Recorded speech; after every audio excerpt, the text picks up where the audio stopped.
Ciao ragazzi, oggi voglio raccontarvi la storia di una evoluzione che ha il sapore, ed è giusto chiamarlo così, della scommessa e della sfida che poi a ben guardare sono il sale di ogni cambiamento. E quello che si sta vivendo qui a Isola Rizza tocca dei risvolti molto particolari ma molto definiti, sia dal punto di vista umano che dal punto di vista professionale. Ma partiamo da quelli gustosi. Ma che cos'è una bistronomia? È l'incrocio di due parole, bistrò e gastronomia. Perché ci sono entrambe allora? Esattamente, sì.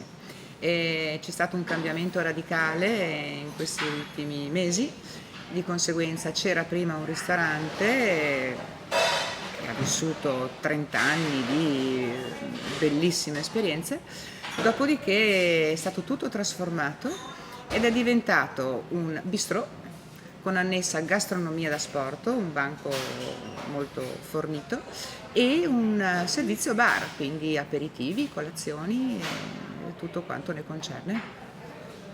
Un unico locale che fa riferimento a tutto, quindi ci si muove all'interno del locale come si vuole. Se uno vuole sedersi a mangiare uno spiedino di gamberi alle 4 del pomeriggio lo può fare, se vuole fare un aperitivo alle 6 di sera può scegliere anche dalla gastronomia qualcosa da stuzzicare. E c'è una cucina che però funziona negli orari normali, canonici di pranzo e che propone anche dei piatti fatti al momento, i risotti, insomma le cose che possono essere gestite soltanto al momento. Ma qual è la scommessa? È molto semplice. Ereditare la nomea importante di ristorante stellato, ripersonalizzarla e farla diventare un qualcosa di diverso, di nuovo, legato a filosofie nuove, probabilmente anche più accessibili, diciamo così. Ma ovviamente si tratta di un percorso tutt'altro che semplice, perché significa ripartire ex novo, ma nello stesso ambito di ciò che c'era prima. E quindi questo ha significato innanzitutto rimettere in discussione un passato di cucina, pensando a un futuro ancora però totalmente da costruire. Però le idee ci sono. Come si vive questo passaggio, Paola? È abbastanza complicato, questo proprio perché è un'eredità pesante. Nel senso che da una parte c'era un concetto di servizio molto impegnativo in un ambiente estremamente raffinato e dal quale abbiamo voluto staccarci, anche perché, come dire, usciamo, speriamo, da un momento molto difficile come quello del Covid, che ha cambiato la psicologia delle persone, la visione stessa della convivialità, anche solo all'interno dello stesso nucleo familiare. Di conseguenza credo che in questo momento sia più da privilegiare un concetto di semplicità, di facilità di avvicinarsi a degli ambienti spontanei, semplici, dove poter respirare bene, il fatto di poter stare insieme, ecco.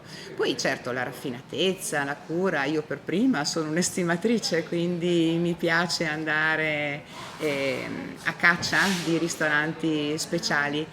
Però è ogni tanto, invece amo moltissimo la risata, gli amici, lo stare insieme davanti a un piatto anche soltanto, invece di un menù complicato e complesso, un buon bicchiere di vino, un piatto solo e poter trascorrere una serata, un momento piacevole con le persone con cui sto bene.